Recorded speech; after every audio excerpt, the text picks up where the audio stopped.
आज हम बनाएंगे दही भल्लियाँ। इन्हें आप दही भल्ले भी कह सकते हैं, मगर ये छोटी होती हैं तो इसलिए इन्हें दही भल्लियाँ कहा जाता है। आपने छोलों की चाट तो काफ़ी खाई होगी और मैंने भी काफ़ी रेसिपियाँ दी हैं, मगर ये दही भल्लियों की जो रेसिपी है ना, ये आपको बहुत पसंद आने वाली है। ये इतनी मज़ेदार होती है कि आप इसको जब बनाएंगे ना और खाएंगे तो आप यही कहेंगे कि इसको हम ज़रूर बनाएं दोबारा से। बिस्मिल्लाहिर्रहमानिर्रहीम, अस्सलाम वालेकुम। वैसे तो इन्हें हम बूंदी कहते हैं, दही में डाली जाती हैं, ये दही बूंदी कहलाती हैं, मगर ये है कि दही भल्लियाँ हैं। बड़ी वाली मैंने दी थी आपको पकौड़ियों की रेसिपी, तो ये उन्हीं की छोटी हैं और ये मेरी होममेड है। ये देखें, ये मैंने गोल वाली ली है, ये बूंदी होती है। ये मैंने एक प्याली ली है और ये थोड़ी लंबाई में होती है, ये भी बूंदी ही होती है। तो ये मैंने हाफ़ प्याली ली है, मेरे पास दोनों थी तो मैंने दोनों ले ली हैं। आप चाहें तो ये लंबी वाली से भी बना सकते हैं और चाहें तो आप गोल वाले से भी बना सकते हैं। जो बूंदी आपके पास हो आप वो ले सकते हैं, या फिर आप मेरी तरह दोनों मिक्स करके भी बना सकते हैं। सबसे पहले इन्हें हमें भिगोना होगा पानी के अंदर। हल्का सा नीम गर्म पानी है, ज़्यादा नहीं है, ज़्यादा गर्म पानी नहीं लीजिएगा, हल्का नीम गर्म पानी है, इसके अंदर इन्हें हम भिगो देंगे। इतनी देर भिगोना होता है ये अच्छे से सॉफ़्ट हो जाए। ये छोटी वाली जो गोल वाली बूंदी है ये जल्दी सॉफ़्ट होती है, ये लंबी वाली जो बूंदी है ये थोड़ा सा वक्त लेती है, ज़्यादा नहीं लेती है मगर थोड़ा टाइम लगता है, तो इसलिए इन्हें अलग अलग ही आप भिगोइएगा। जब ये सॉफ़्ट हो जाएं तो इनका पानी हमें हटा देना होगा और इन्हें हमें पानी से अलग कर लेना होगा। और इसके लिए हमें एक चटनी बनानी होगी, थोड़ा सा पुदीना लेना होगा और उससे ज़्यादा हमें हरा धनिया लेना है, एक हरी मिर्च। इसको हमें अच्छे से पीस लेना है, यानी इसको हमें मशीन में डाल के पीस लें या आप सिलबट्टे पे या लंगड़ी में, कि जैसे भी चाहें, मुनासिब हो, इजी हो, आप इसे पीस लें। और ये चटनी हमने पीस ली है, ये अच्छे से भीग चुकी थी, सॉफ्ट हो गई थी, तो मैंने इनका पानी हटा दिया है। किसी स्ट्रेनर में डाल के आप पानी निकाल दें, छन्नी वगैरह में, तो पानी आसानी से अलग हो जाता है। अब इनकी हम असेंबलिंग करेंगे। देखें, दही मैंने लिया है एक पाव से थोड़ा सा ज़्यादा है ये, और इसमें पानी वगैरह नहीं है। दही को हमें अच्छे से मिक्स कर लेना होगा ताकि ये एक क्रीमी सा बन जाए। जिस बोल के अंदर हमें बनाना है, पहले हम थोड़ा सा दही लेंगे, ज़्यादा दही नहीं लेना होगा। थोड़ी सी ये ग्रीन चटनी डालेंगे जो हमने अभी पीसी थी। जितनी आप खाना पसंद करते हैं आप उतनी ले सकते हैं। सबसे पहले इसे हम मिक्स कर लेंगे। चटनी को अच्छे से मिक्स कर लिया है और इस चटनी के अंदर नमक हमने बिल्कुल भी शामिल नहीं किया है। एक आलू है, बड़े साइज़ का था ये, ज़्यादा बड़ा नहीं था, मीडियम से थोड़ा बड़ा था, जिसे हमने बॉयल कर लिया है और इसके हमने पीसेस कर लिए हैं। इस तरह से हमें इसके पीसेस कर लेना होंगे। अब इसमें हम डालेंगे जो ये हमारी बूंदियाँ हैं यानी भल्लियाँ, और ये हम गोल वाली डालेंगे। थोड़ा सा मिक्स कर देंगे। ये मैंने मीडियम प्याज ली थी और इसे मैंने स्लाइस में कट कर लिया है और हाथों से इनको थोड़ा सा खोल लिया है। प्याज आप जितना खाना पसंद करते हैं आप उतना प्याज ले सकते हैं। ये एक मीडियम टमाटर है, इसे भी हमने छोटा कट कर लिया है, ये भी डाल देंगे। अब दही डाल देंगे। चाट मसाला जितना आप खाना पसंद करते हैं आप उसके मुताबिक ले सकते हैं। मैंने यहाँ पर लिया है 1 टीस्पून भरकर। 1/4 टीस्पून नमक, यह है काला नमक, 1/4 टीस्पून लिया है मैंने। इसमें नमक नहीं डाला जाता है मगर काला नमक डाला जाता है। एक हरी मिर्च जिसे मैंने चॉप कर लिया है, ये डाल देंगे। इसकी जगह पर आप काट के भी डाल सकते हैं। इमली की खट्टी मीठी चटनी जितनी आपको पसंद हो आप डाल सकते हैं। खट्टी मीठी चटनी इमली की, इसकी रेसिपी भी मेरे चैनल पे मौजूद है, आप वहाँ से देख सकते हैं, आपको वहाँ मिल जाएगी। और हरी चटनी की भी रेसिपी मेरे चैनल पे मौजूद है, आप वो भी देख सकते हैं। और दही भी ये मेरा होममेड है, इसकी भी रेसिपी मेरे चैनल पे मौजूद है, आप वहाँ से देख सकते हैं। दही मैं हमेशा घर का यूज़ करती हूँ। इन्हें अच्छे से हमें मिक्स कर लेना है। अच्छे से हमने मिक्स कर लिया है। ज़्यादा मीठा पसंद है या आपको ज़्यादा स्पाइसी पसंद है तो आप हरी चटनी का इजाफ़ा भी कर सकते हैं, डाल सकते हैं। मीठी चटनी भी आप ज़्यादा डाल सकते हैं। और चाट मसाला थोड़ा सा हम इस पर चाट मसाला ऊपर से स्प्रिंकल करेंगे। देखिए हरे धनिया की और पुदीने की तो हमने चटनी पीसी है। हरा धनिया का फ्लेवर भी है और इसके अंदर पुदीने का भी फ्लेवर है। ये बिल्कुल ऑप्शनल है, आप इसमें पापड़ी डालें या ना डालें, मगर मैं इसमें थोड़ी सी पापड़ी डालूँगी। पापड़ी की रेसिपी भी मेरे चैनल पे मौजूद है। मैंने आटे के साथ भी बनाई है और मैंने मैदा के साथ भी बनाई है। कम ज़्यादा जितनी आपको पसंद है आप पापड़ी डाल सकते हैं। थोड़ा सा लेंगे हम हरा धनिया, ये भी बिल्कुल ऑप्शनल है, ये सिर्फ सजावट के लिए है, यानी गार्निश के लिए है। और ये हमारी मज़ेदार सी दही भल्लियाँ बनके तैयार हैं।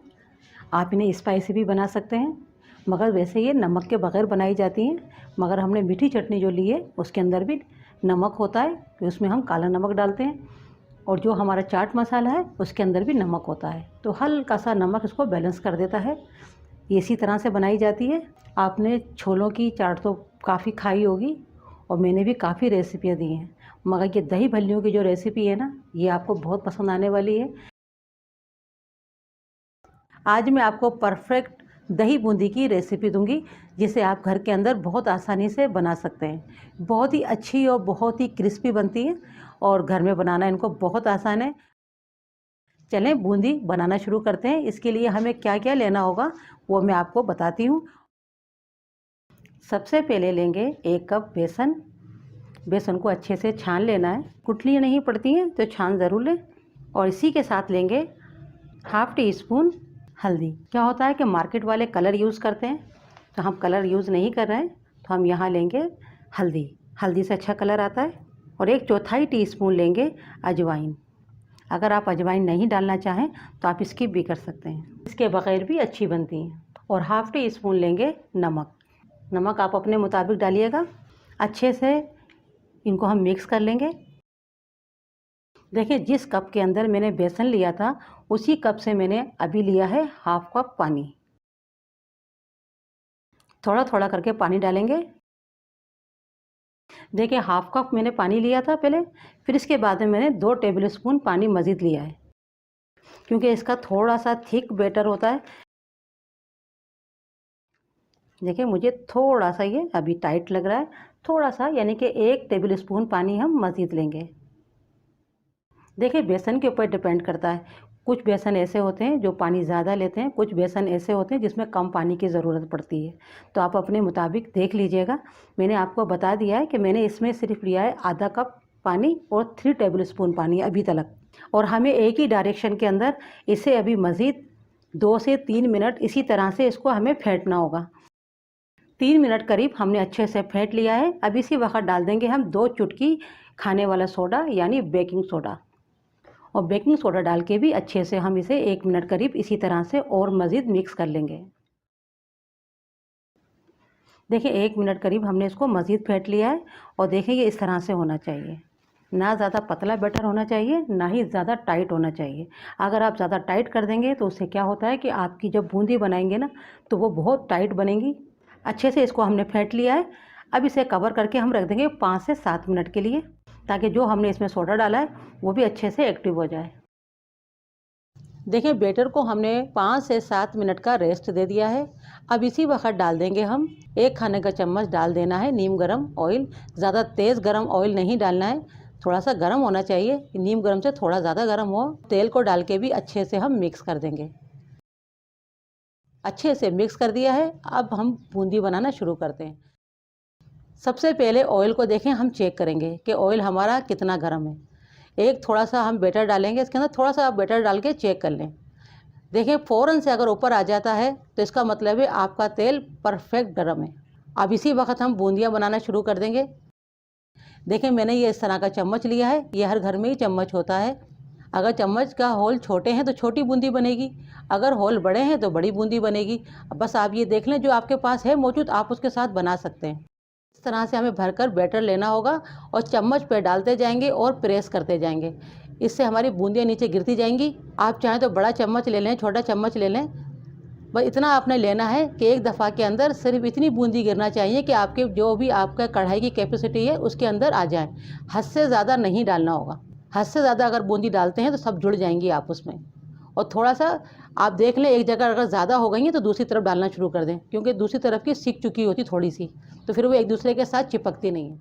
देखिए बूंदियाँ मैंने तमाम डाल दी हैं। अब गैस को हम कर देंगे स्लो, क्योंकि हमें इन्हें क्रिस्पी करना है तो हमें स्लो गैस करना होगा। स्लो गैस के ऊपर ही इन्हें हम पकाएंगे। इन्हें हम 1 मिनट के बाद पलटेंगे। 1 मिनट हो गया है, अब इन्हें हम पलट देते हैं। दूसरी तरफ से भी हम 1 मिनट पकने देंगे। दूसरी तरफ से भी इन्हें हम 1 मिनट करीब इसी तरह से पकने देंगे। और अब इन्हें हम चलाते हुए अच्छा सा क्रिस्पी होने तलक, अच्छा सा कलर आ जाए वहाँ तलक हमें इनको फ्राई करना होगा। देखें अच्छा सा कलर आ गया और अच्छे से क्रिस्पी हो गई हैं। अब इन्हें हम निकाल लेंगे और निकाल कर हम इन्हें एक टिश्यू पेपर पर रखते जाएंगे, ताकि इनमें जो भी एक्स्ट्रा ऑयल है वो टिश्यू पेपर अपने अंदर जब्स कर ले, वरना ये ऑयली बहुत हो जाएंगी। अगर आप इन्हें किसी कागज़ पे या पेपर पे नहीं रखते हैं तो ये ऑयली हो जाती हैं। तो इस तरह से हमें रखते जाना होगा। इसी तरह से हम दूसरा बेज भी फ्राई कर लेंगे बूंदी का। और इन्हें बनाने में कोई भी मुश्किल नहीं आती है। बस सिर्फ आपने ये देखना होता है कि हमें जो बैटर बनाना है वो कितना पतला और कितना थिक हमें रखना है। और ये ऑयल जो हम डालते हैं, 1 खाने का चम्मच जो हमने ऑयल डाला है, इससे हमारी बूंदी क्रिस्पी होती है। जब ठंडी हो जाएंगी उसके बाद में आप किसी पॉलीथीन के अंदर, थैली के अंदर एक दफ़ा बनाते हैं और पूरे रमज़ान आप इन्हें इस्तेमाल कर सकते हैं, यूज़ कर सकते हैं और ये बिल्कुल ख़राब नहीं होती हैं। अगर आप इन्हें फ्रिज में रख देते हैं तो आप पूरे साल भी इस्तेमाल करें तो ये ख़राब नहीं होंगी, ना इनमें स्मेल आएगी, क्योंकि ये घर की बनी हुई हैं और साफ़ तेल में बनी हुई हैं। देखिए हाथ में लेंगे ना, ये फ़ौरन से बिखर जाएंगी, यानी टूट जाएंगी,